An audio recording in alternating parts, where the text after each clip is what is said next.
Bom, pessoal, então, continuando a nossa conversa sobre princípios de sinalização celular, vamos falar um pouco mais especificamente agora dos ligantes e dos receptores. Então, gente, basicamente o que eu tenho? Um líquido extracelular, onde um ligante foi lançado, ou foi sinalizado por uma célula emissora. Tá? Esse ligante ele pode entrar em contato com a célula-alvo por meio de receptores. Onde eu vou encontrar esses receptores? Ou esses receptores estarão na membrana celular, ou esses receptores estarão dentro da célula. Geralmente, esses receptores são proteínas. Tá? No caso de receptores extracelulares, são proteínas de membrana. No caso de receptores intracelulares, proteínas que vão estar lá no hialoplasma. Então, disponíveis lá, ou prontas, no hialoplasma. Pois bem, nessa imagem, o que eu tenho? Uma membrana plasmática e uma molécula sinalizadora. Notem, essa molécula sinalizadora ela consegue passar pela membrana. A membrana plasmática está em bege, se eu não me engano. Essa molécula sinalizadora, então, ela tem uma capacidade, ela é hidrofóbica. Então, ela consegue interagir com os lipídios. A gente já deu um exemplo de molécula sinalizadora hidrofóbica com capacidade de interação com os lipídios da membrana plasmática, são os hormônios. Então, ela passa pela membrana, adentra a célula e liga-se ao receptor dentro do citoplasma. Esse receptor sinaliza para uma determinada resposta, e nesse caso aqui, nesse exemplo, é uma resposta relacionada à síntese de um determinado gene, e provavelmente o fim dessa sinalização será a produção de uma determinada proteína. Tá? Então, notem, ligante, a gente falou de um ligante que ele é hidrofóbico, um ligante hormonal, e de proteínas que podem estar na membrana ou no interior dela. Tá? E receptores, proteínas que são receptores desse ligante. Pois bem, vamos então falar um pouco mais desses receptores relacionados às proteínas embebidas na membrana. Ou seja, receptores que vão permitir que o ligante se conecte, inicie a via fora da célula. Tá? Então vamos lá. Eu tenho uma determinada proteína de membrana. Aí essa proteína de membrana ela tem um sítio de ligação específico para um ligante. Tá? E esse ligante nada mais é do que uma molécula sinalizadora. Então, em determinado momento do processo bioquímico e fisiológico, uma célula sinalizadora emite então esse sinal para essa proteína de membrana. Como ela tem esse sítio de ligação, ela permite então que o ligante se conecte. E há o quê? Uma mudança na forma dessa proteína. Então, é uma mudança conformacional. Essa mudança conformacional promove o quê? A abertura dos canais, permitindo o trânsito de íons. Tá? Permitindo o trânsito de íons. Um exemplo que a gente já abordou bastante, falei aqui na aula anterior, falei na aula de potencial de ação, é a questão de canais dependentes de voltagem. Canais dependentes de voltagem. Quando há uma mudança de voltagem, esses canais,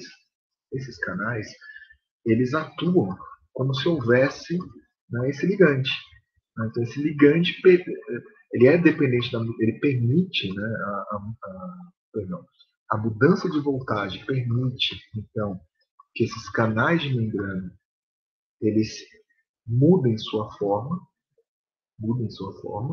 permitindo, então, o influxo de determinados íons para o interior da célula ou a saída de outros íons né, para o meio extracelular. Tudo isso mediado por um ligante, né, que ele tem dependência com a voltagem, né, está relacionado com diferenças de voltagem que promovem a despolarização da membrana. Okay?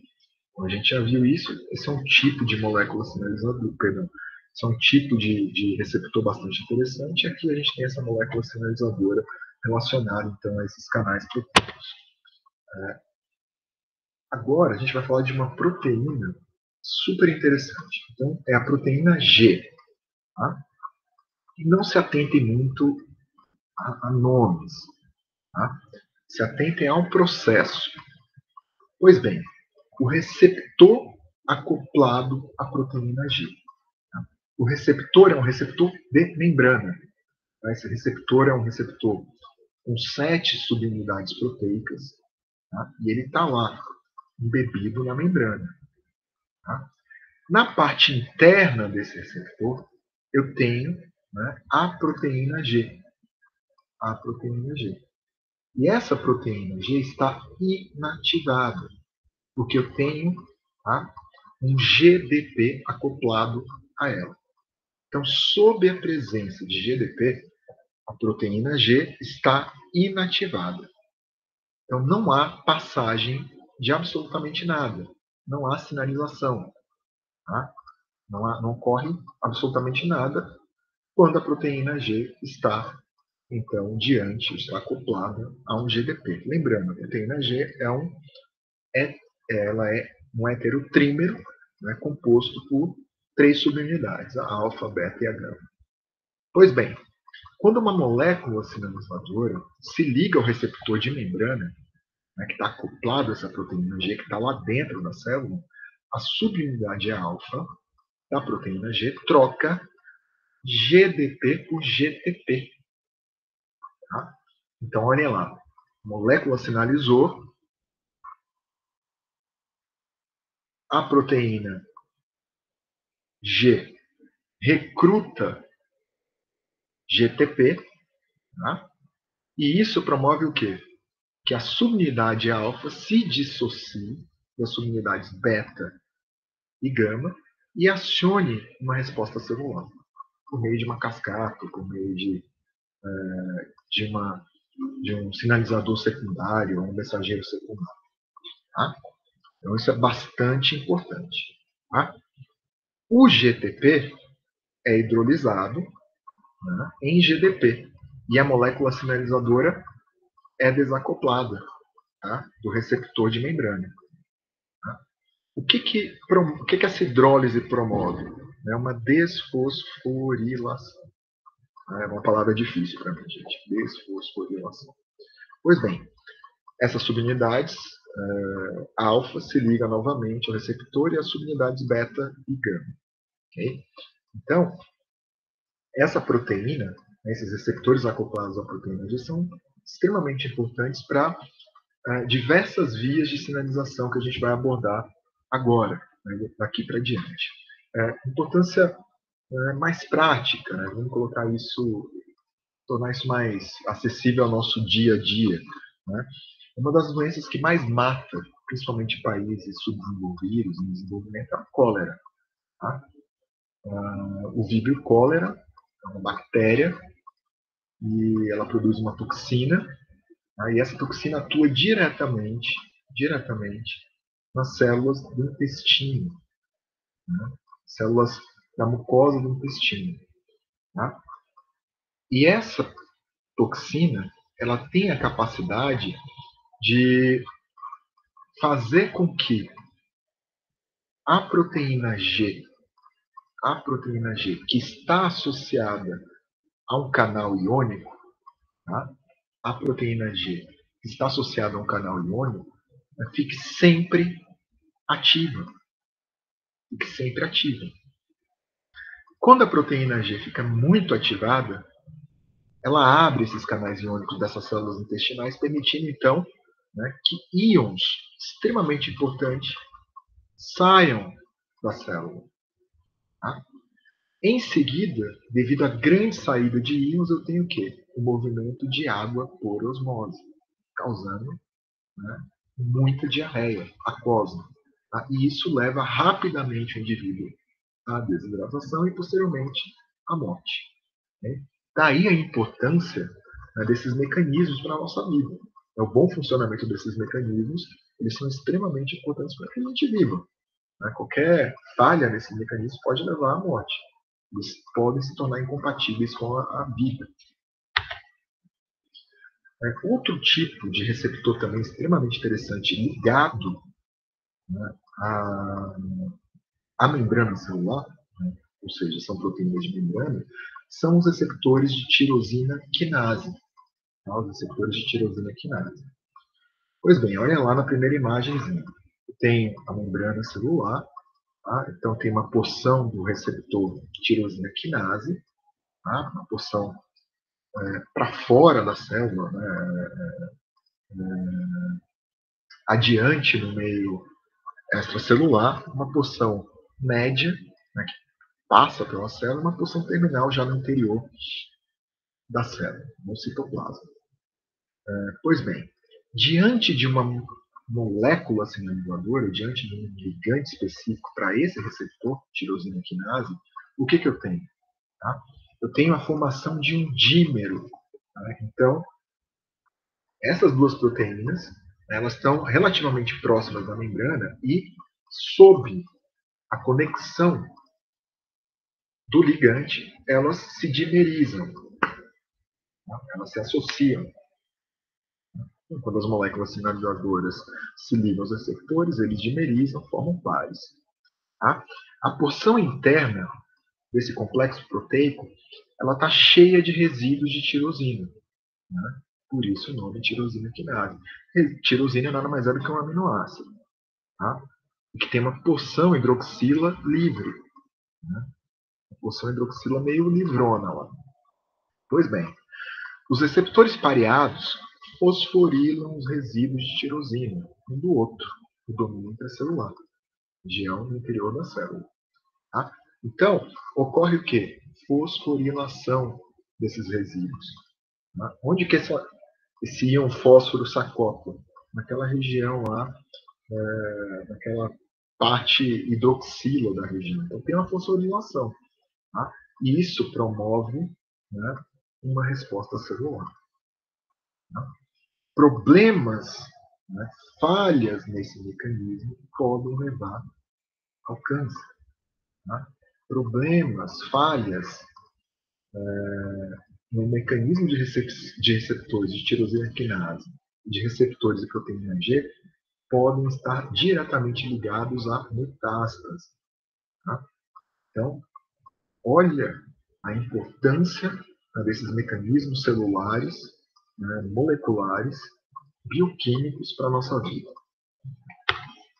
Então, vamos dar um exemplo aqui. Né? Vamos integrar aqui tudo que a gente falou basicamente até agora. E vamos usar aqui o exemplo do hormônio de fator de crescimento. Então, aqui nas duas primeiras caixinhas, eu tenho um evento normal, tá, de sinalização. Então, em amarelo, bolinhas amarelas, representando o hormônio de crescimento, se conectam a receptores de membrana de tirosina quinase, né, ou de algum aminoácido quinase. Né, não dá para, ele não especificou aqui para a gente, e eu não me recordo agora qual dos aminoácidos, mas vamos deixar aqui a tirosina quinase. Se não for, a gente corrige depois. Só troca o aminoácido. Pois bem, há uma dimerização, uma fosforilação dos resíduos já no interior da célula.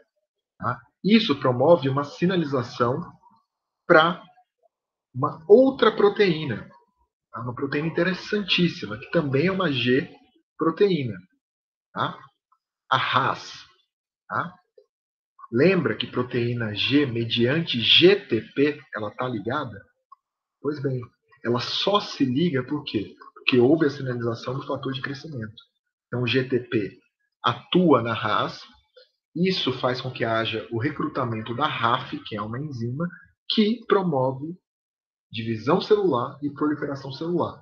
Ou seja, fator de crescimento, para que algo cresça, eu preciso de mais células, eu preciso de mais divisões celulares. Ok? Entenderam essa via? É bastante interessante. No quadro ao lado, né, no quadro do meio, eu tenho zero fator de crescimento. Então eu não tenho estímulo. Não há dimerização, tá, nos receptores tirosina quinase. Tá? E olhem lá quem está ligado à RAS, que é uma G-proteína. É uma proteína G. O GDP. GDP torna uma proteína G inativada. Não tem divisão ou proliferação. Quando eu tenho uma célula cancerígena, olha o que está acontecendo, né? Qual é o mecanismo que está acontecendo em relação a essas proteínas e a esses receptores. Pois bem, numa proteína, numa célula oncogênica, eu tenho zero fator de crescimento. Porém, eu tenho uma mutação na minha raça. Uma mutação. E, por conta dessa mutação, eu tenho sempre o recrutamento do GTP. Se eu tenho RAS recrutada, né, se eu tenho RAS recrutando o GTP, significa o quê? Que eu também vou recrutar a RAF e vou estimular divisão celular e proliferação celular. Tá? Então, o mutante da proteína RAS a torna sempre ativada, mesmo que não haja estímulo de fator de crescimento, né? Mesmo que não haja sinalização dos receptores tirosina quinase. Então, ela está se proliferando, né, de maneira contínua e, por que não, descontrolada. Nada mais é do que um processo de crescimento e formação tumoral. Né? Olhem a importância, né, dessa bioquímica. Eu estou surpreendido com ela. Talvez seja porque eu já tenha feito essa aula, dado essa aula para mim mesmo 3 vezes. Né? Então, cada vez que eu falo sobre ela, eu me surpreendo. Bom, caminhos da retransmissão dos sinais. Tá? Então, a gente vai fazer um quadro aqui bastante geral. Depois a gente vai abordar uns caminhos mais específicos. Mas, basicamente, essa aventura da transdução do sinal, então, diante de um ligante, né? Então a gente tem um fenômeno, né? A partir do momento que o ligante é reconhecido pelo receptor, eu tenho um mecanismo de transdução do sinal, de passagem do sinal. Tá? Então vamos lá para essa aventura. Sem ligante, tá? A via está desligada, não tem resposta. O ligante entrou na jogada, tá? E ele se conecta ao receptor. O receptor ele passa, geralmente ele é fosforilado, né? E o processo de fosforilação é extremamente importante para sinalizar para outras proteínas. E é o que ocorre ao lado. O receptor ativa a proteína de membrana, provavelmente é uma proteína G. Tá? Essa proteína G recruta, né, uma outra proteína, uma enzima. Tá? Então, a proteína de membrana ativa a proteína do hialoplasma. Tá? Essa proteína ativa o alvo final da via. Né? Então, de repente, um gene, né, um gene que precisa ser ativado, gerando, portanto, uma resposta, uma mudança na célula. Tá? Basicamente, esse é o caminho de retransmissão dos sinais. Vamos complicar um pouquinho mais. Tá? O que eu tenho aqui? Eu tenho uma ilustração, tá, de um mecanismo muito, basicamente, o mecanismo que eu acabei de reportar para vocês, que eu acabei de falar, mas com uma via mais pormenorizada, né, com mais detalhes. Pois bem, vamos usar o fator de crescimento. A gente começou com ele lá, dando um exemplo, então a gente vai seguir com ele até o fim. Pois bem, o fator de crescimento, né, se conecta a um receptor de membrana, tá? Um receptor tirosina quinase, né, ou de algum aminoácido quinase. Então, os resíduos, né, mediante a ação do ligante, tá, e a conexão com o receptor de membrana, tá, a porção interna dessa proteína fosforila, né, forma um dímero e permite a fosforilação dos resíduos de aminoácidos. Essa fosforilação permite que uma RAF, né, que nada mais é do que uma proteína G, tá, inicie um processo também de fosforilação e recrute outras proteínas, como a MEC. A MEC passa também por um outro processo de fosforilação e recruta a ERK. que passa por um processo de fosforilação. Tá? O que é passar por um processo de fosforilação nesse caso? É ser ativado. Okay? Ser ativado. Fosforilação dos alvos no eloplasma que promovem o crescimento e a divisão. Tá? Esse mecanismo que a gente observou no eloplasma, esse mecanismo de fosforilação, tá? Que também ocorre na região nuclear, ao passar pela membrana do núcleo, por quê? Fosforilação de outros fatores de transcrição. Eu tenho o fator de transcrição, CENIC, ele fosforila e inicia, então, a transcrição de genes que promovem o crescimento e a divisão celular. O que significa dizer, gente? Tá?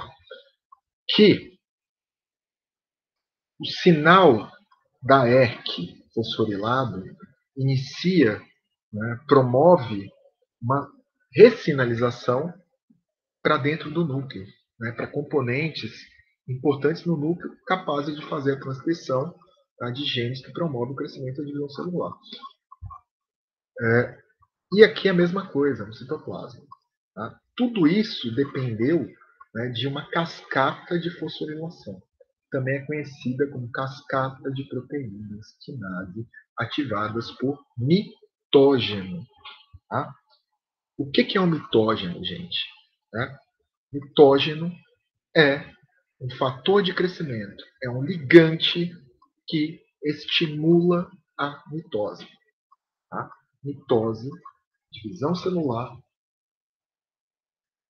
aumento de células, promove o crescimento. Ok? Resposta a um sinal. Vamos mais uma vez aqui. Então, qual que é a resposta? Vamos continuar com o nosso exemplozinho do fator de crescimento. Então, o fator de crescimento em azul se conecta a receptores de membrana, tá, de um aminoácido quinase, a adimerização, ocorre fosforilação dos resíduos de aminoácido, que recrutam uma proteína G. Essa proteína G forma uma cascata de fosforilação. Tá? Essa cascata vai ativando, né, a fosforilação vai ativando determinadas proteínas e enzimas, tá? Tanto no citoplasma quanto no núcleo. Tá? Olha lá, a MNKL e o CMYC. MNKL ativa no citoplasma e a CMYC ativa no núcleo. Né? É algo parecido com isso aqui também, que a gente já havia descrito. Pois bem, ocorre então a transcrição de genes que promovem o crescimento e a divisão celular no núcleo, o RNA mensageiro passa para o citoplasma, tá? As proteínas que foram ativadas por fosforilação aumentam a tradução do RNA mensageiro. Tá? Esse aumento da tradução do quê? De proteínas necessárias ao crescimento e divisão da célula. Tá? Qual a resposta ao meu sinal? Ao sinal desencadeado pelo fator de crescimento. Produção de proteínas. Para quê? Para crescimento e divisão da célula. Ok? Existem também respostas metabólicas, extremamente interessantes.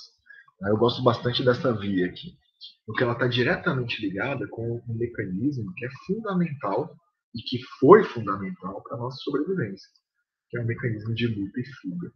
Né? E as mudanças bioquímicas que ocorrem principalmente nas células musculares diante desse estímulo, né? Que é iniciado, que é sinalizado por um hormônio conhecido como epinefrina. Tá? Esse hormônio é produzido nas glândulas adrenais, estão localizadas superiormente aos rins, elas estão superiores aos polos superiores dos rins. Tá? São hormônios, um hormônio, na verdade, e esse hormônio é recebido, ele é captado por um receptor de epinefrina na membrana. Tá? Olha que interessante aqui essa via. Nessa via a gente também tem um AMP cíclico, que é um segundo mensageiro. Tá? Ele atua como um segundo mensageiro. Bastante interessante aqui. Então vamos lá. A epinefrina, ela entra em contato com o seu receptor de membrana, né? Há um processo de sinalização para uma proteína G, né? Adenililciclase. Tá? Quando essa proteína, quando essa enzima adenililciclase atua, ela converte ADP em AMP cíclico, que funciona como segundo mensageiro. O AMP cíclico, ele promove a fosforilação de duas enzimas extremamente importantes, que estão ligadas com esse sinal de luta e fuga. Tá? A glicogênio fosforilase e a glicogênio sintase. Gente, uma célula muscular diante de um sinal de luta e fuga, ela precisa estar pronta para contrair, tanto para lutar quanto para fugir. Ela precisa estar pronta para ser recrutada para uma dessas duas ações. Células musculares necessitam de muita energia, necessitam de muita glicose. Glicose rápida. Tá? Então, diante desse sinal, eu preciso acessar minha reserva energética animal. A reserva energética animal, ela está lá presente no glicogênio. Tá? Então, notem, com o estímulo da epinefrina, tá?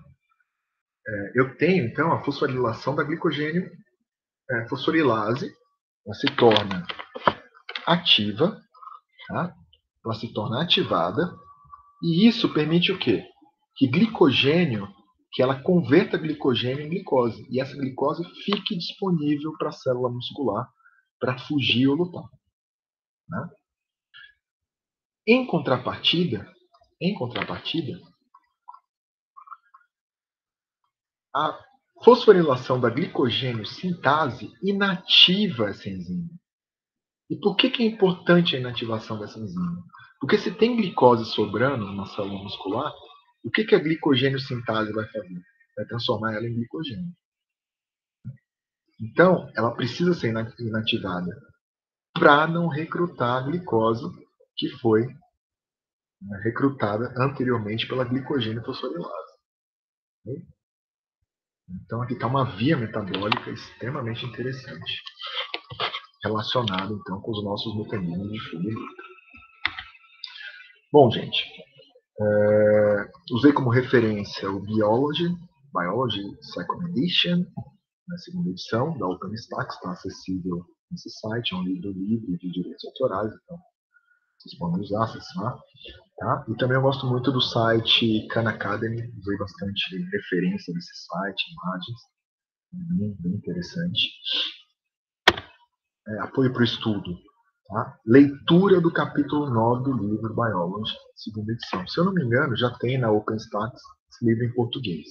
Vocês conseguem baixar em português. Assistam esses 2 videozinhos de 5 minutos do YouTube, que eles resumem basicamente a nossa aula. Tá? E para finalizar, eu botei 2 tirinhas bastante interessantes. Uma fala sobre todo o mecanismo de sinalização celular. Vocês veem essa tirinha com mais calma. O que eu mais gosto é essa aqui do lado. Tá? Porque ela tem tudo a ver com aquela analogia que a gente fez, ou que eu fiz no começo da aula, que é a analogia do celular. Tá? Então, olhem lá, blocos de células, né, distantes, e elas precisam se comunicar. Tá? Então, olha lá, uma pega um celular, a outra pega o outro, tá? E uma fala com a outra, vamos decidir o tempo exato de soltar o hormônio. Né? Ok. Né? Que tal em 10 minutos? Então, a comunicação celular é extremamente importante, e aqui eles fizeram uma piadinha. Né? Uma piadinha de americano, às vezes não é tão engraçado, mas eu achei bonitinho. Pois bem, gente, é isso. Se vocês tiverem dúvidas, questões, perguntas, a gente discute, então, no nosso momento síncrono, na próxima aula. Um forte abraço, se cuidem e vamos continuar sinalizando sempre